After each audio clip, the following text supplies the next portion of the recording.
Hi, I'm Lee Davies from Meet the Authors, and welcome to today's 15-minute author interview. Hi, I'm Rob Jones from Meet the Authors, and today we're delighted to speak to Mickela Sonola, who has written a book called Dead Dogs and Angels, published in 2018. She's on a new book and is also putting together a publishing company. We haven't seen each other for a while, Abba, but I've been taking an interest in not just your books, but your career since and what you're doing now in publishing. But I wanted to ask you first about your book and how you came up with the ideas for it, and how did you view publishing when you first started or you were beginning to write? Well, first of all, thank you so much, Rob, for inviting me. It's lovely to meet you too, Lee. It's a pleasure to be here. I'm trying to think. So I've just finished the first draft of, not the first draft, actually, the upteenth draft of my unpublished novel. So that's still in my brain. So I'm trying to switch heads a bit. So Dead Dogs and Angels was published in 2018 by Holland House Books, but it was written probably over 10 years before that. And I can trace back to the first kind of writing that character right back in like early 2000s. So it didn't, I at the time I was actually writing theatre and writing performance and writing poetry and short stories. And this character sort of popped up in my head, and it started me writing a lot about, I found myself going back to places that I'd grown up in. So I was like this third culture kid from the age of 2, basically living in places as an expat, like Zambia, Nigeria, Papua New Guinea. Wow. And I think that by the time I'd sort of reached my late 20s, that suddenly all of that, those memories were I was reflecting on them and they were rushing back. And this character, who was probably kind of like a mini me, was kind of coming out, and the character was called Jinka. And so I spent a long time writing this kind of probably sort of epic novel, but I didn't get anywhere with it. We moved to the US. I sent it to agents on both sides of the Atlantic. I had, it was shortlisted, longlisted, honorary mention, but no one was interested in publishing. And interestingly enough, when I was doing my MA in novel writing, one of my tutors pulled me aside and said, I don't think you're going to get this novel published. And I was like really gutted and devastated at the time. And I know her now. I mean, I know her as a friend now. And I hated her for saying it, but actually she was properly right. And she was an older black woman, and she had that experience of writing a book that's not based in the UK. It's based it's based in UK, but it's based in Nigeria. So I then went and wrote other things. I did other things. I was raising kids. They're pesky. They take lots of time and money.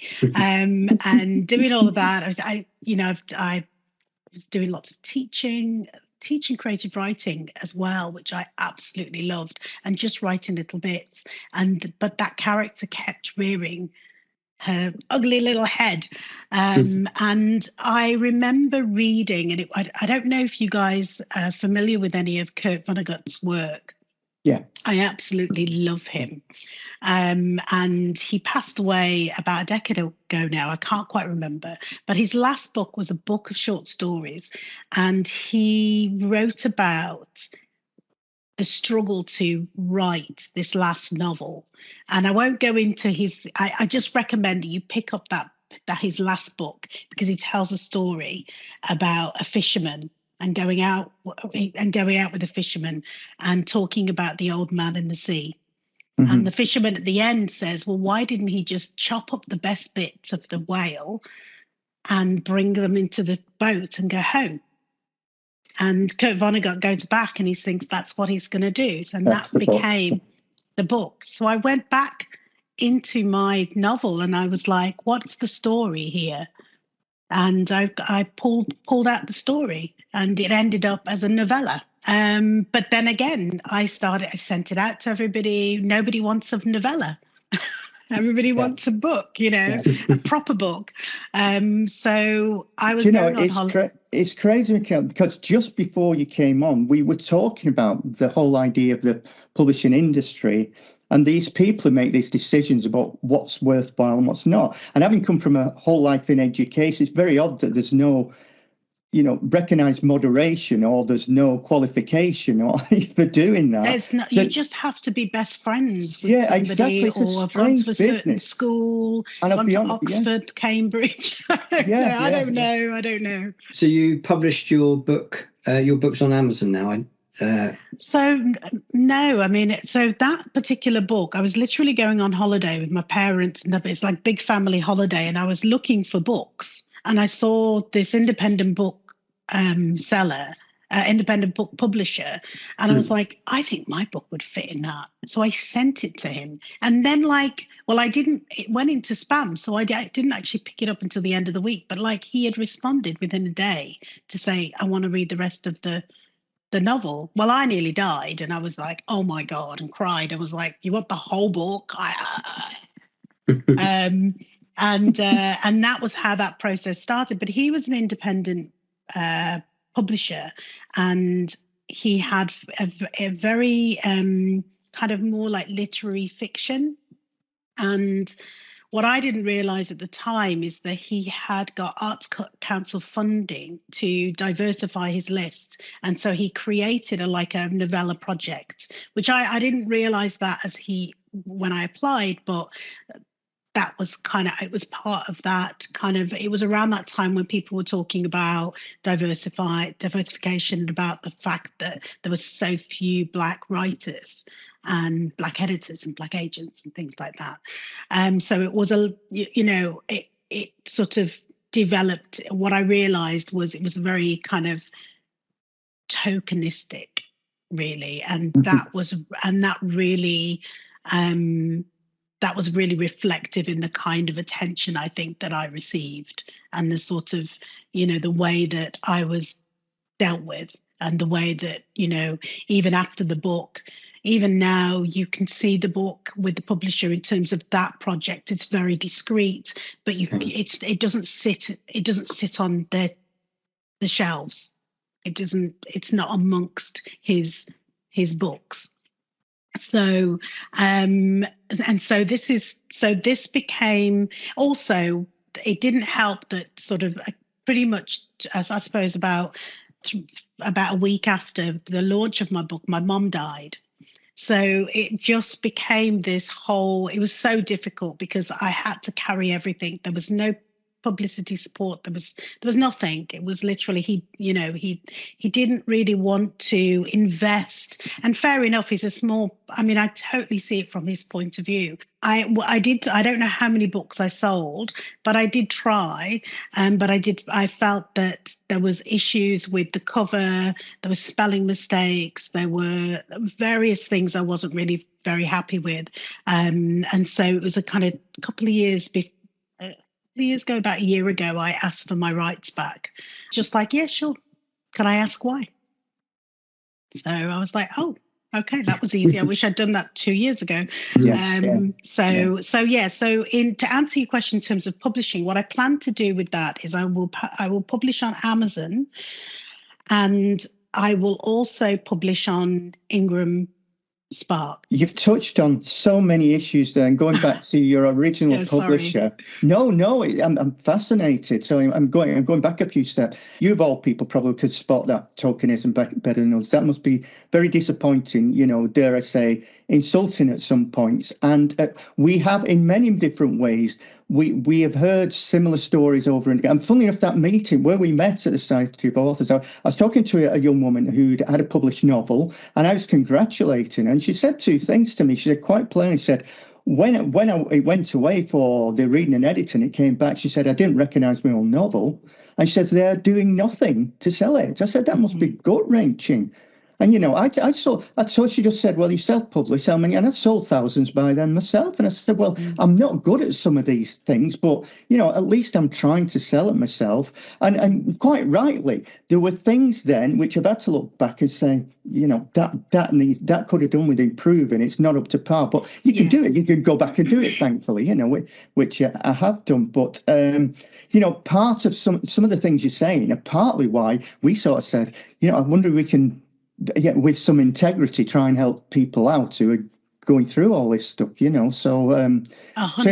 100%. Sorry to interrupt you. You just, I think what you've just said just really, the reason why, the argument for going into to just publishing your book in a traditional way is that it has more rigor.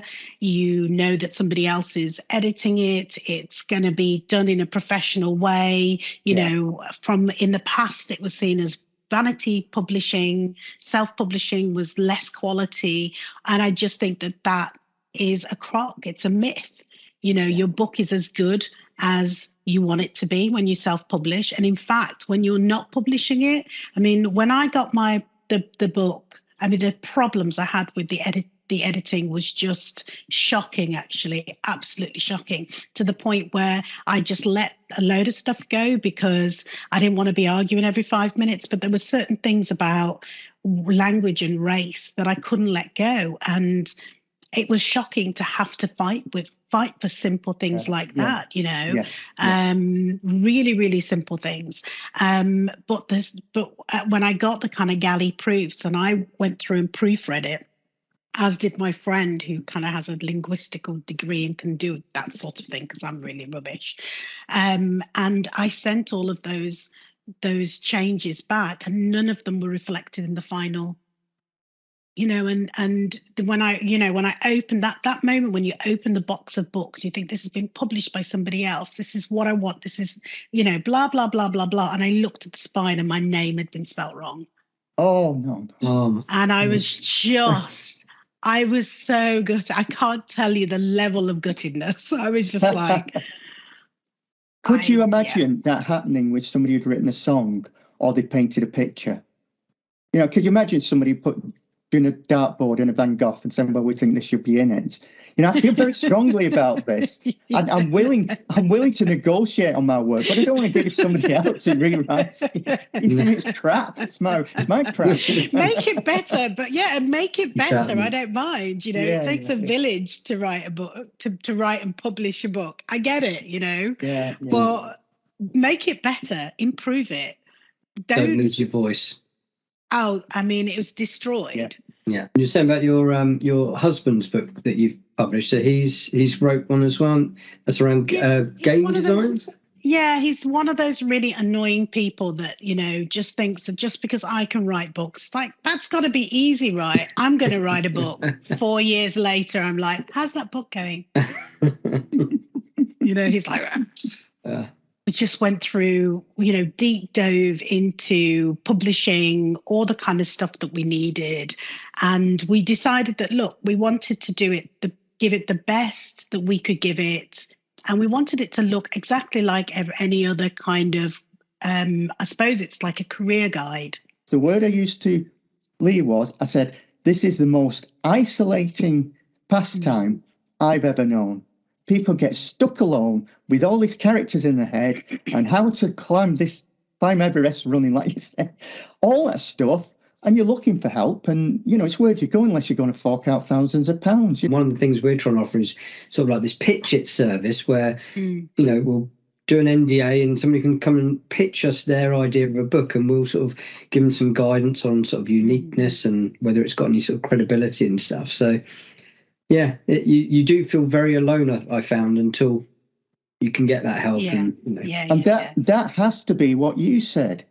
Is there somebody out there who needs this book? Well, as long as it's written well, there is always somebody. You can't, just because you come from a different cultural background or you have different beliefs, you can't say, well, we're not putting this out there. It's like, does this round book fit a round hole? And they will do as long as somebody's put time into it. But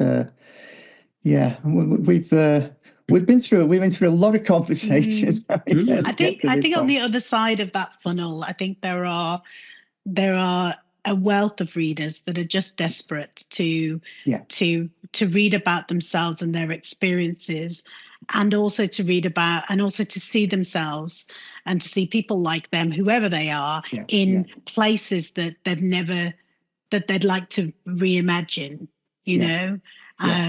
Whether they're massive science fiction fans or dystopia, or, you know, that there is room there for, you know, we're all telling the same stories over and over and over again. Sometimes we just want a different voice. Sometimes we just want it in a different tone or a different, you know, we're hungry for stories. You know, I am like a self-confessed narrative junkie. I think it's all subjective to what you're into, isn't it? And you know, so you find this on the Kindle Unlimited thing, where people just go in and download books, you know, and you'll get a few pages in and go, oh, this is rubbish. And it's just, well, it's not. It's actually just not your style of book. It's not your kind of interest. So, yeah.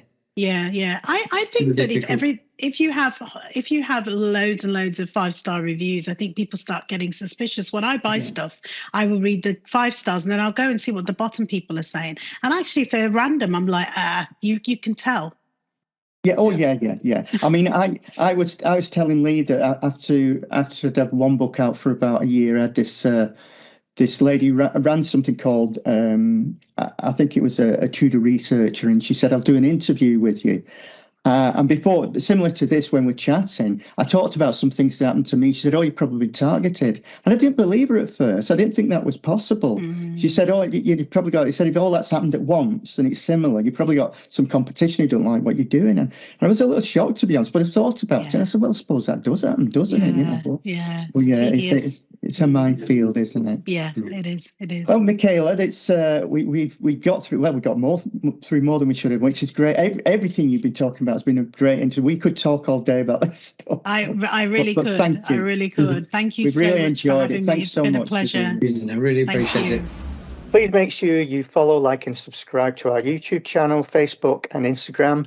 And for more author interviews, how-to guide, and useful tips and tricks, head over to our website at meettheauthors.net.